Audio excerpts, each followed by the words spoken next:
So I'm delighted this afternoon to be with Catalyst Interiors, one of the exhibitors at the Commercial Property Summit on the 7th of March.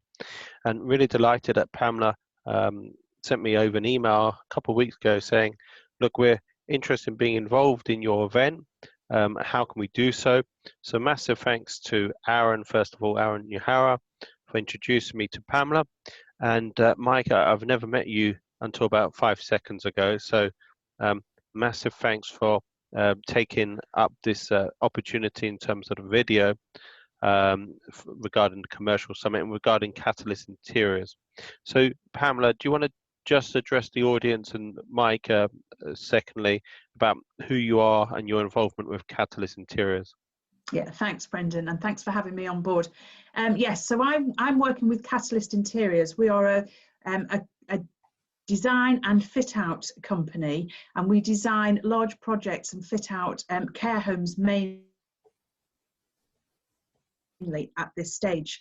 And I've been brought along to work with Catalyst to extend that to go into student accommodation, hotels, apart hotels, co-living, co-working spaces. So that's my angle working with Catalyst Interiors. And Mike, from my understanding, you're the founder of Catalyst Interiors? Yeah, I started Catalyst Interiors 21 years ago, this January just gone, as a management buyout from a company called Westminster Healthcare, who were a large healthcare provider.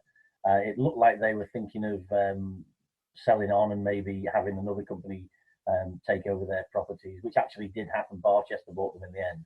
But during that period, we went and converted what was an in-house team to an external team. We called it Catalyst because, you know, you can have a go at doing this thing yourself, but we feel that we're great as a catalyst to help you help move along. So 21 years on, we're now fully independent.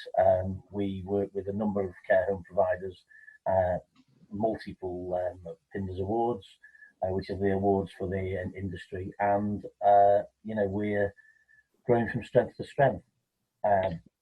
Spoke to Pamela with a view of bringing her in to try and you know, spread the wings a little bit into other stuff that's very similar, but different as well, which, you know, the student accommodation and the hotel side. Sure. So in terms of just going through some of the questions, in terms of good design, what impact has good design on cost and revenue, and looking at the opposite side, possibly bad design as well? So do you want to take that one, Mike? Yeah, it's interesting actually, because if you take the area that we've worked in, which is care homes and healthcare, they're very different now to what they were 20 years ago when we first moved into the marketplace. Westminster Healthcare, when I first went to work there, we were the first people to try and up the ante. You know, the care homes were places that you really wouldn't want to end up in. They were sort of a bit taboo places where we've, over the 20 years, we've been at the forefront, along with a lot of other people, of bringing a more, you know, hotel style design to the forefront to try and get the standards up a little bit. And now, 20 years on, you know, whilst a hotel, everyone goes on, oh, it's like a 5-star hotel. That's okay, but you don't live in a 5-star hotel. You know, these have to be people's homes. So you have to get that sort of comfort and that sort of standard into those areas. So it's almost like an apart hotel, would you say? Maybe, or sometimes we try to think about what's a really posh place that's nice and comfortable that you might say that you, the word I guess is belong, that you belong to. And somewhere like, you know, a really nice golf club where you're a member of that golf club, you belong in the place rather than be a transient person. But it's got to have all the you know, the science behind it that makes it fit for purpose for the residents with the dementia. So the style, the design, the colours, the fabrics, the flooring finishes, the light reflective values, and lots of other stuff that is the science behind it. That's been a lot of work been done by Stirling University and such like. Interestingly enough, you go into the commercial aspects. If we go back to the 20 years ago where everybody was just filling the room full of what looked like, you know, old sort of Queen Anne chairs and not putting a great deal of thought into it, there was not a great deal of competition to that sort of style of design back then.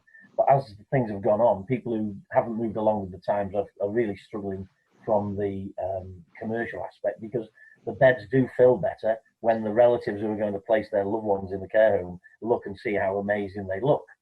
But also getting the right thing so it's going to last the test of time. So it lasts for, you know, we put curtains up and 5 years later they look like they're brand new. We put furniture in that, you know, the fabrics that are on them will stand the, how should we say it, the treatment it gets from that type of residence.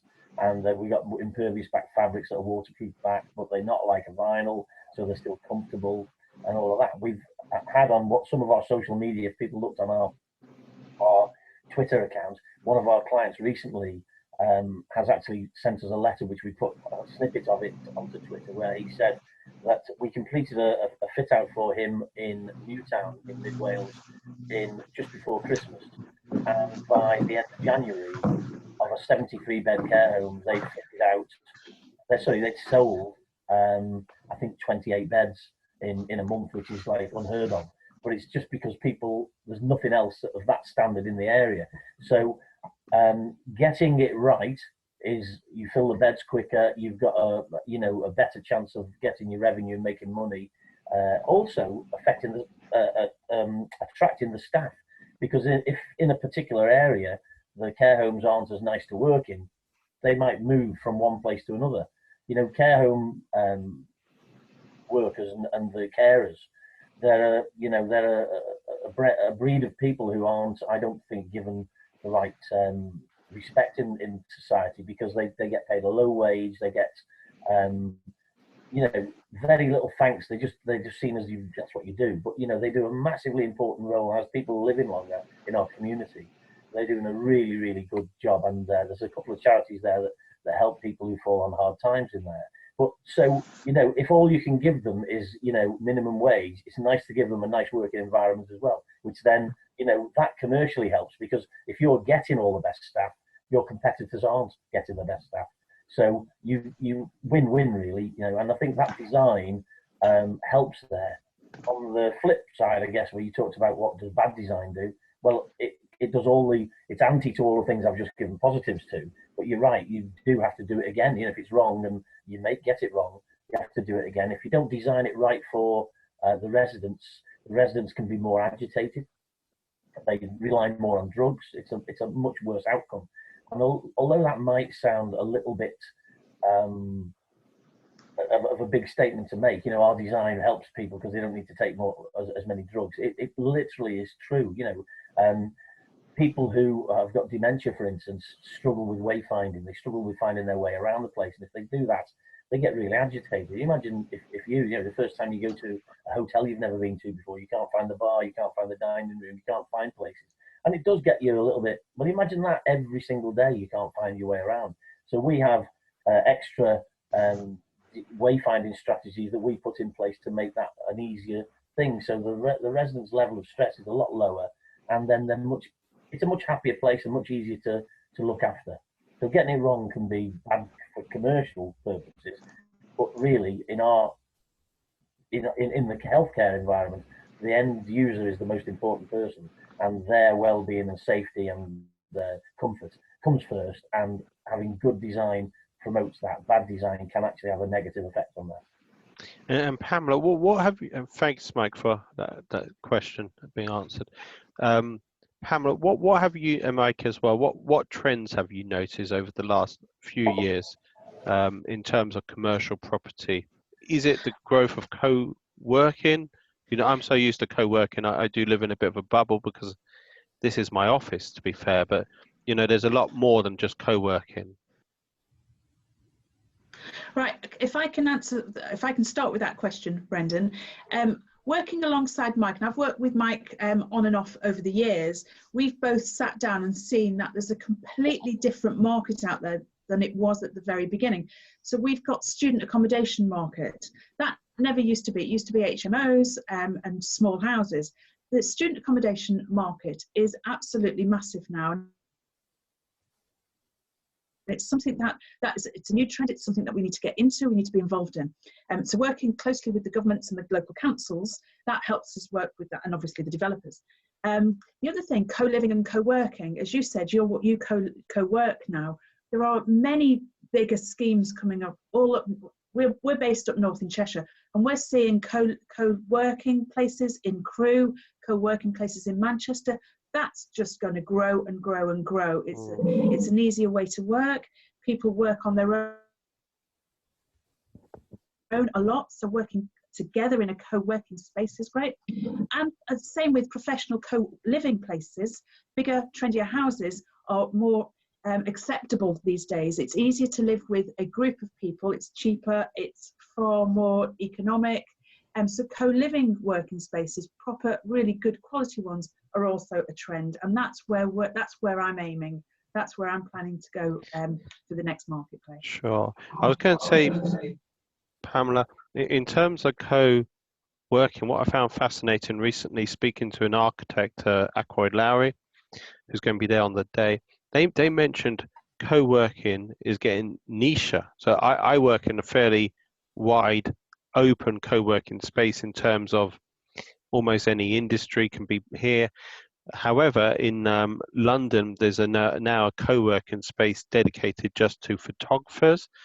And there's another co-working space, I'm not exactly completely sure who it's for, but it's for people who like climbing and also working as well. So it's a little bit bizarre. I say it's bizarre, but I'm not a climber. So maybe that's, for me it's bizarre. But have you or Mike come across unusual co-working spaces in up north? I had an interview with a girl that's setting up a place in Crewe a couple of weeks ago, and she was saying how the legal department that she's got a floor full of legals, and they come in when they're in Crewe. They come up from London, they come into Crewe and they set up for the day, and that was just, she had a legal space for them, which I thought was quite interesting. So yes, I'm coming across it more and more now. So Mike, in terms of trends, what have you noticed? Well, it's interesting that, I keep going back to healthcare, and I apologise for that, because it's the area we operate in, but I'll come to the other stuff in a second. In healthcare, it's very much changed from being the model of, the care home on its own. That's changed now to a lot of places. I've got specialist dementia settings where smaller units, so it's better for people with dementia to live in groups of 10 in their own little communities. And you can actually, in some cases there, you can split them up by demographics. So if a person who's who's played music and isn't really keen on sport, those sorts of people might be in one, where guys who like sport and girls who like sport might be in a different one, which will have a lot of sport on the TV, which might drive somebody else potty. That then moves on. There's been a big growth in care villages. The concept of the care villages, where they get a big plot of land, and on the outskirts they'll build bungalows. You've got to be at least 50 years old to get into those. Then it goes into like assisted living apartments, and then in the centre there's a care home, and then there would also be a community hub that might have a social club and a bowling green and shops and all that sort of thing. And what happens there is that if you come into the house at 50 or 55 or whatever, as you develop the need and your needs get more complex, you work through to the care home. But instead of taking someone out of their house and putting them straight into a care home where they go into a community where they don't know anybody, the likelihood in the village is that you already know the people who are in that care home, because you've been in the same community as them as you've travelled through the different levels of property that you require. Going outside of care, we feel that if we can do a really good job in the care environment where we've got massive constraints on us, if we were going to kit out a hotel, we can pretty much pick any fabric or any flooring or whatever we want. But in the healthcare environment, we've got to be really careful about those selections to make sure they're fit for purpose for people and fit for purpose for people who might have incontinence and things like that. So if we can do a really good job and be one of the UK's foremost interior fit out people and designers for care, we think that we can expand that out, and the skills and expertise we've got in care, we can move that out into other areas that might not need quite so much specialist fabrics and such like. Although there are other specialisms in those other areas that we would need to pick up. So that's some of the trends that I was going to ask you about care villages because I've not come across it, not heard of it. Is it in the last year, last 6 months, or is it a bit longer term? Is it just longer term. Probably about 10 years ago, a company called Richmond Villages started. Well, I wouldn't say they were the first, but certainly they were the first one that I was aware of that started it, and they started building them around the place, and they've become really popular. And there are other people then who've picked that up. And one of the things, I guess, from a commercial point of view that makes it good is that, you capture people at their, say, 50 or 55, and they're able to sell the house to move into an apartment, to sell the apartment to move in, and then the money can be used to use it in the care home. So from a commercial point of view, the people who end up in the care home are, there's normally a queue of people waiting in the other places to get into the care home. So you haven't got to worry about filling your care home. You've got a ready-made audience there. But also, it is I think it's a much gentler way to put people into care rather than just straight from your house and into care, which you can imagine what that must be like, of living in a house for many, many years, probably with your partner. Your partners may have been passed away, and all of a sudden you've moved into a place with total strangers that, and you may have physical and mental issues to deal with as well. It must be quite an upheaval, at that age in your life. What one final question is about the projects that you're involved with and the projects that you're looking to be involved with as well. So both yourself, Pamela, and Mike. Well, from the point of view of the projects we're involved with at the moment, again, it's mostly healthcare, and we're into care villages, we're into assisted living, care homes, and mental health units as well. There was one period of time I was the property director for Priory Healthcare back in the day for a number of years, and so I've got a particular expertise in looking after those buildings as well. Pamela will go on a little bit more about what we're looking to expand into, because she's been brought in to specially focus on that, and all of our website and material and marketing material is mostly to do with care at the moment, but obviously that's we're in the process of looking at that and expanding it. We've done a couple of hotels already. Pamela, do you want to just expand on that? Yeah, that's great. So my involvement with under the Catalyst umbrella is to go into the student accommodation. I know that's a big market there. And also the co-living and the co-working, but also the apart hotels and hotels. So the great thing about coming into Catalyst now is we have got the back office team. I think we've got 4 project management, individual project management teams that go out on site. We've got a design team in-house that can do all the design if you want design. If not, we can work with your designers.